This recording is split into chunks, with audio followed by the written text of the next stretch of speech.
살면서 한 번쯤은 이런 경험을 했을지 모릅니다. 살아가는데 점점 더 많은 고통을 느끼고 그 고통이 너무 무겁게 다가와서 삶 자체가 버겁게 느껴진 순간들. 아마도 많은 사람들, 특히 지금 이 순간을 힘들게 보내고 있는 사람들은 그 고통이 끝없이 이어지는 것처럼 느껴질 겁니다. 우리가 감당해야 할 일이 너무 많고 또 그 일들 속에서 계속해서 아픔을 느끼는 것만큼 고통스러운 일이 있을까요? 그리고 그 고통 속에서 누군가는 죽음이라는 선택을 생각하기도 합니다. 살아있는 게 정말 힘들고 고통이 끝이 없으면 차라리 죽음을 선택할지도 모르겠다는 생각이 듭니다. 그런데 사실 죽음은 그 자체로 편안함을 주는 것처럼 보이기도 합니다. 죽음이 편안하다. 그렇다고 해서 죽음을 찬양하려는 것이 아닙니다. 그냥 죽음이라는 상태에 대한 한 가지 관점을 이야기하는 겁니다. 죽으면 더 이상 고통이 없고 음식도 필요 없고 추위도 느끼지 않게 되니까 말이죠. 살아있다는 것은 끊임없이 걱정하고 불안해하는 일이 많습니다. 아픈 것도 느끼고 언제 병에 걸릴지 모르고 내일 무엇을 먹을지 내가 오늘 잘 지내고 있는지 걱정이 앞섭니다. 그래서 일상에서의 불확실성과 고통 속에서 벗어나고 싶은 마음은 자연스러운 일이죠. 그런데 놀랍게도 우리는 살아있다는 사실만으로 고통을 느끼고 있습니다. 사실 살아있다는 것 자체가 고통을 수반하는 일일 수도 있습니다. 우리가 아프다고 느끼는 순간 그 아픔이 왜 일어나는지 한번 생각해보면 그 아픔은 단순히 몸의 통증에 그치지 않습니다. 우리가 살아있다는 증거이기도 합니다. 살아있다는 것, 그것만으로도 우리가 느끼는 고통이 존재한다는 점에서 아이러니하게도 그것은 동시에 우리가 살아있음을 확인시켜주는 신호이기도 하죠. 그러니 우리가 고통을 느끼는 것은 살아있다는 사실의 부작용처럼 보일 수도 있습니다. 살아있으면 아프고 또 살아있으면 불안합니다. 우리가 너무 아프거나 불안할 때 때때로 죽음을 생각하게 될지도 모릅니다.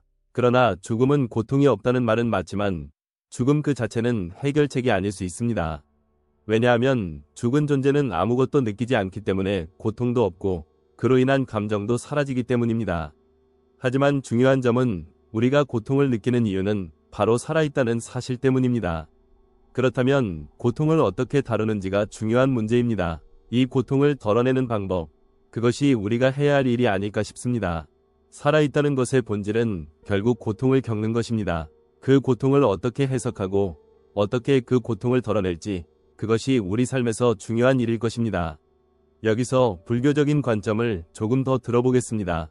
불교에서는 고통을 핵심적으로 다룹니다. 모든 존재는 고통을 겪고 있다는 것이 그 가르침의 핵심 중 하나입니다. 고라는 개념을 우리는 종종 고통으로만 이해하지만 사실 그것은 더 넓은 의미를 담고 있습니다. 고통은 삶에 존재하는 불만족, 불완전함, 그리고 끊임없는 갈망의 일면을 보여주는 것일 수 있습니다. 삶이 뜻대로 되지 않는 것이 고통이라면 우리가 생각하는 행복도 마찬가지로 고통을 덜어내려는 노력으로 정의될 수 있습니다. 우리는 종종 행복을 고통과 별개로 생각합니다. 행복은 긍정적이고 좋은 감정이라 여겨지죠. 하지만 사실 행복을 느끼는 과정은 고통을 덜어내는 과정일 수 있습니다. 우리가 고통을 겪는 이유는 우리의 감각이 살아있다는 증거이기 때문이고 우리가 행복을 느끼는 것도 그만큼 고통을 덜어냈다는 의미일 수 있습니다. 즉, 행복은 고통이 없어진 상태가 아니라 고통이 덜한 상태로 가는 과정인 것입니다. 이 고통의 문제를 어떻게 해결할 수 있을까요? 사실 모든 고통을 완전히 없애는 것은 불가능할 수 있습니다. 하지만 그 고통을 덜어주는 것은 우리가 할 수 있는 일이죠. 우리가 고통을 덜어주는 방법은 그 사람의 아픔을 더 이상 키우지 않고 오히려 그것을 완화시켜주는 것에 있습니다. 우리가 할 수 있는 것은 다른 사람에게 가하는 고통을 최소화하고 그들의 아픔을 덜어주는 것입니다. 그렇게 함으로써 우리는 삶에서 다른 사람과 더 나은 관계를 맺을 수 있고 결국 우리 스스로도 삶에서 느끼는 고통을 덜어낼 수 있습니다. 살아있다는 것 자체가 고통의 시작이라면 그것을 완화시키려는 노력은 살아있는 동안 우리가 해야 할 일일 것입니다. 우리가 고통을 덜어주는 방법은 많은 것들이 있을 수 있습니다. 그 사람이 느끼는 고통이 무엇인지 알아차리고 그 고통을 이해하는 것이 첫 번째 단계일 것입니다. 그리고 그 고통을 이해한 후 그 사람을 돕기 위해 할 수 있는 일들을 찾아보는 것이 중요합니다. 예를 들어 배고픈 사람이 있다면 그 사람의 배고픔을 해결해 주는 것이죠. 그러나 단순히 음식을 제공하는 것만으로는 그 사람의 고통을 완전히 없앨 수는 없습니다. 그 사람이 먹고 나면 또 다시 배고픔을 느낄 것이기 때문입니다.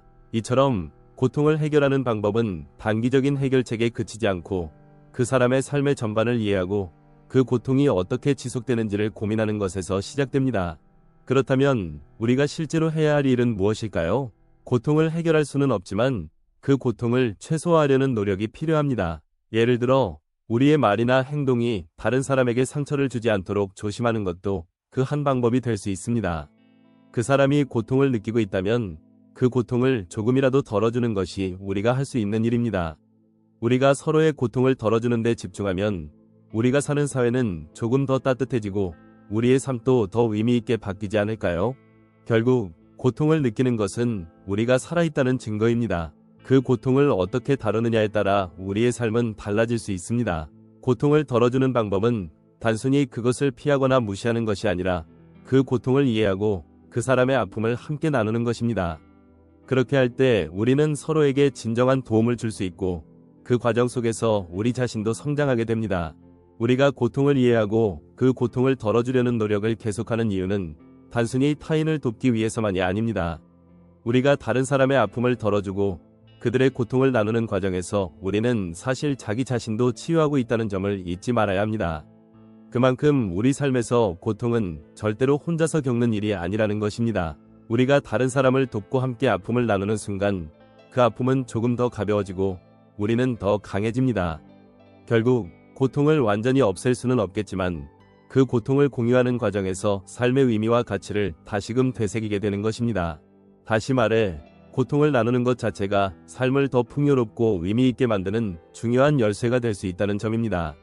우리가 고통을 이해하는 것만큼 중요한 것은 그 고통을 함께 나누고 그것을 해결해 나가는 방법을 고민하는 것입니다. 우리가 어떻게 고통을 나누고 해결할 것인가에 따라 사람들은 서로에 대한 이해를 더 깊이 하게 되고 그로 인해 사회적 연대감도 커지게 됩니다.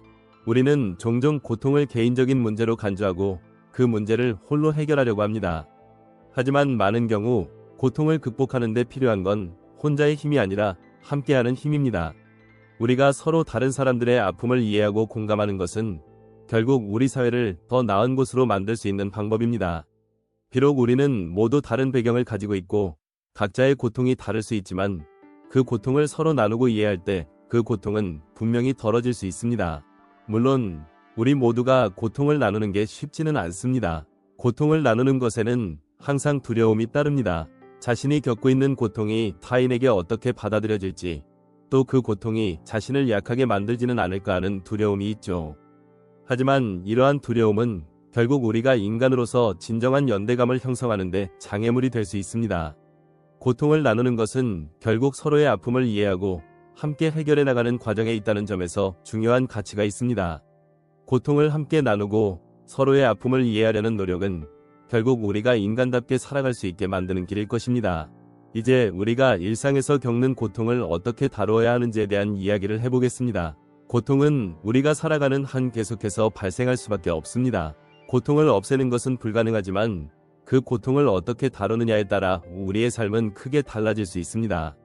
예를 들어 정신적인 고통을 다룰 때 우리는 스스로를 돌보는 것에서부터 시작할 수 있습니다.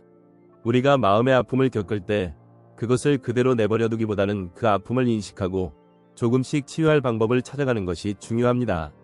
때로는 우리가 스스로를 다독이고 편안하게 느낄 수 있는 환경을 만드는 것이 필요합니다. 또한 고통을 다루는 또 다른 중요한 방법은 바로 대화를 통해 그 고통을 나누는 것입니다. 고통을 혼자서 짊어지려고 하지 말고 믿을 수 있는 사람과 대화하며 그 아픔을 나누는 것도 큰 도움이 됩니다. 고통을 말로 표현하면서 우리는 그 고통을 객관적으로 바라볼 수 있는 기회를 얻습니다. 자신의 감정을 외부로 표현하는 것만으로도 마음의 짐이 조금 덜어지는 것을 느낄 수 있습니다. 그리고 우리가 누군가와 그 고통을 나누면서 그 사람의 위로와 공감을 통해 우리의 아픔은 더욱 가벼워지게 됩니다. 그 과정 속에서 우리는 진정한 의미에서 서로 연결될 수 있습니다. 그렇다면 우리가 삶에서 고통을 완화시키는 방법 중 가장 중요한 것은 무엇일까요? 그것은 바로 인내입니다. 고통을 겪고 나서 그 고통이 반드시 사라질 것이라는 믿음을 가지는 것입니다. 고통은 시간이 지나면서 덜어질 수 있습니다. 우리가 고통을 지속적으로 느끼면서 그 고통을 이겨내려는 노력과 인내가 필요합니다. 고통이 사라지지 않더라도 우리는 그 고통 속에서 성장할 수 있습니다. 고통을 지나쳐야 진정한 행복이 찾아온다는 점을 이해하면 그 고통을 더 이상 두려워하지 않게 됩니다. 또한 고통을 다루는 또 하나의 방법은 자신의 몸과 마음을 잘 돌보는 것입니다. 우리는 종종 고통을 외면하려 할 때가 많습니다. 그 고통을 무시하고 지나가려고만 합니다. 하지만 그런 태도는 오히려 고통을 더 깊게 만들 수 있습니다. 그래서 우리는 고통을 느낄 때 그것을 무시하지 않고 적절한 방법으로 대처하려는 노력이 필요합니다. 때로는 몸을 쉬게 하고 충분한 휴식을 취하는 것도 고통을 완화시키는 중요한 방법입니다. 우리의 몸과 마음이 충분히 회복되면 그 고통을 견디는 힘도 더욱 강해질 수 있습니다. 고통을 다루는 방법은 무수히 많고 각자에게 맞는 방법이 다를 수 있습니다. 하지만 중요한 점은 우리가 그 고통을 제대로 인식하고 그것을 해결하려는 노력을 계속해야 한다는 것입니다. 고통을 피하려고만 하지 말고 그 고통 속에서 성장하고 그것을 극복하는 과정을 통해 우리는 더 나은 사람이 되어갈 수 있습니다. 우리가 겪는 고통은 단지 어려움이 아니라 우리가 성장할 수 있는 기회이기도 합니다.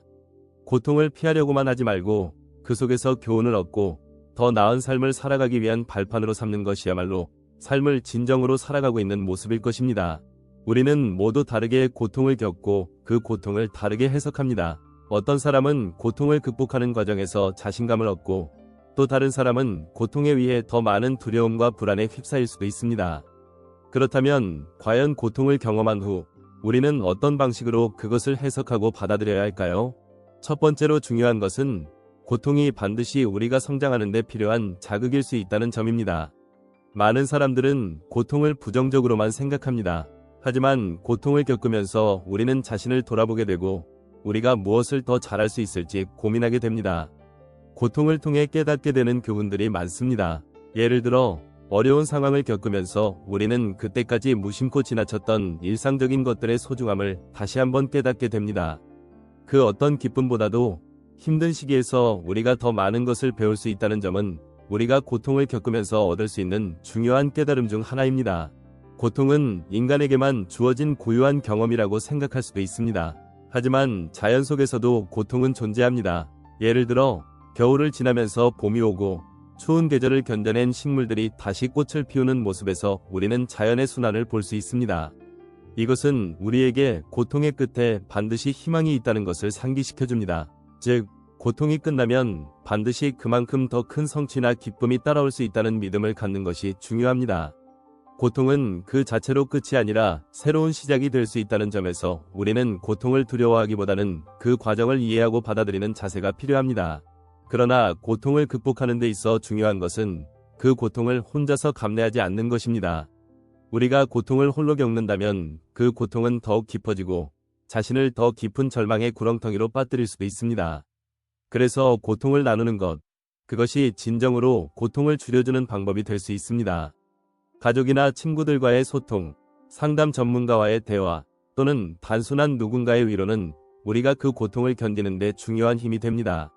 사람은 사회적 존재이기 때문에 혼자서 모든 것을 해결하려고 하기보다는 그 고통을 나누고 함께 해결하는 과정에서 더 큰 위안을 얻을 수 있습니다. 그렇다면 고통을 공유하는 방법은 무엇일까요? 고통을 나눈다고 해서 그 고통이 사라지지는 않지만 그 고통을 함께 겪을 수 있다는 것은 매우 큰 의미가 있습니다. 사람들과 감정을 나누고 대화를 나누는 것만으로도 고통은 조금 덜어질 수 있습니다. 우리가 겪고 있는 고통을 이야기하면서 그 이야기를 들은 사람의 공감과 위로를 받는 것은 생각보다 많은 도움이 됩니다. 또한 자신이 겪고 있는 고통이 특별한 것이 아니면 많은 사람들도 비슷한 아픔을 겪고 있다는 사실을 알게 될 때 우리는 더 이상 고통을 혼자만의 문제로 여기지 않게 됩니다. 물론 고통을 나누는 것이 쉽지 않을 때도 많습니다. 자신의 약점을 드러내는 것이 두렵고 그 고통을 누군가에게 이야기하는 것이 힘든 경우가 많습니다. 하지만 우리가 서로의 아픔을 이해하고 함께 해결책을 찾아가는 것에서 중요한 힘을 얻을 수 있다는 점을 잊지 말아야 합니다. 고통을 나누는 것만으로도 우리는 서로를 이해하게 되고 그 고통 속에서도 서로의 존재가 얼마나 소중한지를 깨닫게 됩니다. 결국 고통을 나누는 것은 단지 아픔을 덜어주는 것이 아니라 사람들 간의 관계를 더욱 깊고 의미 있게 만드는 중요한 과정인 셈입니다. 고통을 다루는 또 다른 중요한 점은 그 고통을 변화의 기회로 삼는 것입니다. 삶에서 발생하는 모든 고통은 한 번 더 돌아보고 생각해볼 기회를 제공합니다. 우리가 고통을 겪을 때 그것은 우리가 이전에 놓쳤던 부분이나 부족했던 부분을 다시 보게 되는 순간일 수 있습니다. 고통은 우리가 더 나은 방향으로 성장할 수 있는 자극이 될 수 있습니다. 그렇기 때문에 고통을 겪을 때마다 우리는 그 고통이 단순히 나쁜 것만은 아니라는 사실을 기억해야 합니다. 고통을 경험한 후 우리는 더 나은 사람이 되어갈 수 있고 그 과정을 통해 자신에 대해 더 깊이 알게 됩니다. 예를 들어 어떤 사람이 실직을 경험했을 때 처음에는 큰 충격을 받을 수 있습니다. 하지만 그 실직이라는 고통을 경험한 후에는 그는 자신의 경력이나 목표에 대해 다시 한번 진지하게 고민하게 될 것입니다. 자신이 어떤 일을 좋아하는지, 어떤 일이 정말로 자신에게 맞는지, 더 나아가 무엇을 위해서 일하는지를 생각할 수 있는 기회를 얻게 됩니다. 결국 고통을 경험하면서 사람은 그 고통을 나쁜 것으로만 보지 않고 그것을 새로운 시작으로 삼게 됩니다. 고통을 변화의 기회로 삼을 때 우리는 그 고통 속에서 새로운 가능성을 발견하게 됩니다. 결국 고통을 다루는 데 있어 가장 중요한 것은 우리가 고통을 어떻게 해석하느냐에 달려 있습니다. 고통을 부정적으로 해석하고 그것에 얽매여 살면 그 고통은 우리를 지배하게 됩니다. 하지만 고통을 받아들이고 그것을 우리가 성장하는 자극으로 삼으면 그 고통은 우리가 더 강해지기 위한 발판이 될 수 있습니다. 고통은 결코 피할 수 없는 부분이지만 그것을 어떻게 받아들이고 다루느냐에 따라 우리의 삶은 달라질 수 있습니다. 고통을 두려워하지 말고 그것을 극복하는 과정을 통해 우리는 더 나은 삶을 살아갈 수 있을 것입니다.